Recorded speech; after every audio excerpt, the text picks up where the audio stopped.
ঠিকানা জানাই পুতুল নাচ করে যাই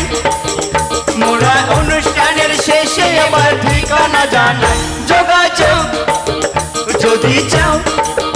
তবে ঠিকানাটা ভালো করে মনে রাখা চাই যোগাযোগ যদি চাও তবে ঠিকানাটা ভালো করে মনে রাখা চাই সবার মদের পরিচয়টা জানিয়ে দিয়ে এবার মোরা জানাবো